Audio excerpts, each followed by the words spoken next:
Hi friends, ನಾನಿವತ್ತು ನಿಮಗೆ ಹಸಿರು ಮೆಣಸಿನ್ಕಾಯಿ ಕೊಚ್ಚುಂಡಿ ಯಾವ ರೀತಿ ಮಾಡೋದು ಅಂತ ತೋರಿಸ್ಕೊಡ್ತಾ ಇದ್ದೀನಿ. ನಾನಿಲ್ಲಿ ಬೆಳ್ಳುಳ್ಳಿನ ಎಷ್ಟು ಬಿಡಿಸಿಟ್ಕೊಂಡಿದ್ದೀನಿ ಮತ್ತು ಅರಿಶಿನ ಕೊನೆಯನ್ನು ಸಣ್ಣದಾಗಿ ಕೆಜ್ಜಿ ನೆನೆಯೋದಕ್ಕೆ ಹಾಕ್ತಾಯಿದ್ದೀನಿ. ನಾನಿಲ್ಲಿ ಒಂದು ನೈಟು ಇದನ್ನು ನೆನೆಸಿ ತೊಗೊಂಡಿದ್ದೀನಿ. ನೋಡಿ, ಈಗ ಬೆಳ್ಳುಳ್ಳಿ ಮತ್ತು ಅರಿಶಿನ ಕೊನೆ ತುಂಬ ಚೆನ್ನಾಗಿ ನೆಂದಿದೆ. ಈಗ ಇದನ್ನು ಮಿಕ್ಸಿ ಜಾರ್ನಲ್ಲಿ ಹಾಕ್ಕೊಂಡು ಸಣ್ಣದಾಗಿ ಪೇಸ್ಟ್ ಮಾಡ್ಕೊಳ್ತೀನಿ. ಬೆಳ್ಳುಳ್ಳಿ ಮತ್ತು ಅರಿಶಿನ ಕೊನೆ ಜೊತೆ ನಾನು 4-5 ಹಸಿರು ಮೆಣಸಿನ್ಕಾಯಿ ಕೂಡ ಹಾಕ್ಕೊಂಡು ಪೇಸ್ಟ್ ಮಾಡ್ಕೊಳ್ತಾ ಇದ್ದೀನಿ. ಉಪ್ಪಿನಕಾಯಿ ಪೇಸ್ಟ್ ರೆಡಿ ಇದೆ. ಈಗ ಈ ಒಂದು ಪೇಸ್ಟನ್ನು ಪ್ಲಾಸ್ಟಿಕ್ ಬಾಕ್ಸ್ನಲ್ಲಿ ಹಾಕ್ಕೊಂಡು ಶೇರ್ ಮಾಡ್ಕೊಳ್ತಾ ಇದ್ದೀನಿ. ನಾನು ತೋರಿಸ್ತಾ ಇದ್ದೀನಿ. ಇದಕ್ಕೆ ಹಾಕ್ಕೊಂಡು ರುಚಿಗೆ ತಕ್ಕಷ್ಟು ಉಪ್ಪನ್ನು ಹಾಕ್ಕೊಂಡು ಮಿಕ್ಸ್ ಮಾಡ್ಕೊಳ್ಳೋಣ. ಇದಾದ ನಂತರ ನೋಡಿ, ಇಲ್ಲಿ ಮೆಂತ್ಯನ ನಾನು ನೆನೆ ಹಾಕ್ಕೊಳ್ತಾ ಇದ್ದೀನಿ. ಈ ಮೆಂತ್ಯನ ನಾನು ಯಾಕೆ ತೊಗೊಳ್ತಿದ್ದೀನಿ ಅಂದರೆ,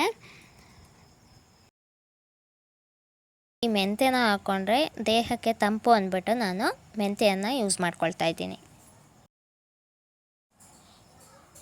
ಇದನ್ನು ಹಾಕೊಂಡ ನಂತರ ಮಿಕ್ಸ್ ಮಾಡ್ಕೊಳ್ಳೋಣ. ಇದನ್ನು ಎತ್ತಿಟ್ಕೊಳ್ಳೋಣ.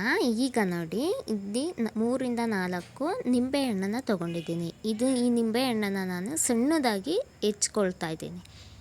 ತೋರಿಸ್ತಿದ್ದೀನಲ್ಲ, ಈ ರೀತಿಯಾಗಿ ಕಟ್ ಮಾಡಿಕೊಂಡು ಇದನ್ನು ಸಪ್ರೇಟ್ ಒಂದು ಬೌಲ್ನಲ್ಲಿ ಹಾಕ್ಕೊಂಡು ಇದಕ್ಕೆ ಉಪ್ಪನ್ನು ಹಾಕಿ ಮಿಕ್ಸ್ ಮಾಡಿ 1 ಅಥವಾ 2 ದಿನ ಉಪ್ಪಲ್ಲಿ ಇದು ನೆನೆಯೋದಕ್ಕೆ ಬಿಡಬೇಕಾಗುತ್ತೆ. ಒಂದು ಪ್ಲೇಟಲ್ಲಿ ಮುಚ್ಚಿಟ್ಬಿಟ್ಟು ಇದನ್ನು ತೆಗೆದಿಟ್ಕೊಳ್ಳೋಣ. ಈಗ ಇಲ್ಲಿ ಅರ್ಧ ಕೆಜಿಯಷ್ಟು ಹಸಿರು ಮೆಣಸಿನ್ಕಾಯಿನ ತೊಗೊಂಡಿದ್ದೀನಿ.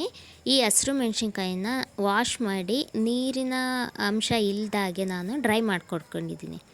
ಅದಾದ ನಂತರ ಈ ರೀತಿಯಾಗಿ ಸಣ್ಣದಾಗಿ ಕಟ್ ಮಾಡಿಕೊಂಡು ನಾವು ಪೇಸ್ಟ್ ಮಾಡ್ಕೊಂಡಿದ್ದಂಥ ಖಾರಕ್ಕೆ ಈ ಹಸಿರು ಮೆಣಸಿನ್ಕಾಯಿನ ಹೆಚ್ಚಿ ಹಾಕ್ಕೊಳ್ಬೇಕಾಗುತ್ತೆ.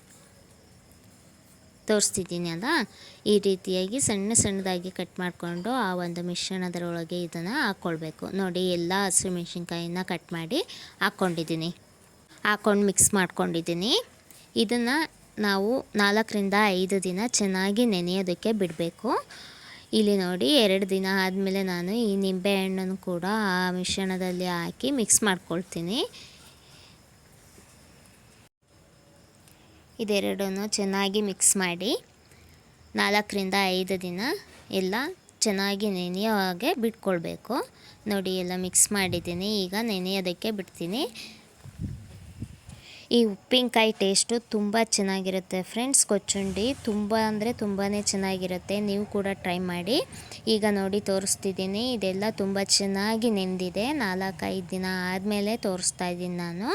ಇದನ್ನು ನಾನು ಈಗ ಇನ್ನೊಂದು ಪ್ಲಾಸ್ಟಿಕ್ ಬಾಕ್ಸನ್ನು ತೊಗೊಂಡು ಆ ಬಾಕ್ಸ್ನಲ್ಲಿ ಹಾಕ್ಕೊಳ್ತಾ ಇದ್ದೀನಿ. ನೋಡ್ತಿದ್ದೀರಲ್ಲ ಫ್ರೆಂಡ್ಸ್, ಎಷ್ಟು ಚೆನ್ನಾಗಿ ಕಾಣಿಸ್ತಿದೆ. ಹಾಗೆ ಟೇಸ್ಟ್ ಕೂಡ ತುಂಬ ಅಂದರೆ ತುಂಬಾ ಚೆನ್ನಾಗಿರುತ್ತೆ. ಈ ರೀತಿ ಒಂದು ಬಾಕ್ಸ್ನಲ್ಲಿ ಹಾಕಿ ನಾನು ಫ್ರಿಜ್ಜಲ್ಲಿ ಇಟ್ಕೊಳ್ತೀನಿ. ಎಷ್ಟು ದಿನ ಬೇಕಂದ್ರೂ ಇಟ್ಕೊಂಡು ತಿನ್ಬೋದು. ಇದನ್ನು ನೀವು ಕೂಡ ಟ್ರೈ ಮಾಡಿ, ತುಂಬ ಟೇಸ್ಟಿಯಾಗಿರುತ್ತೆ ಫ್ರೆಂಡ್ಸ್. ಹೆಚ್ಚಿನ ವೀಡಿಯೋಸ್ಗಾಗಿ ಲೈಕ್ ಮಾಡಿ, ಸಬ್ಸ್ಕ್ರೈಬ್ ಮಾಡಿ, ಹಾಗೆ ಬೆಲ್ ಬಟನ್ ಕೂಡ ಪ್ರೆಸ್ ಮಾಡಿ. Thank you.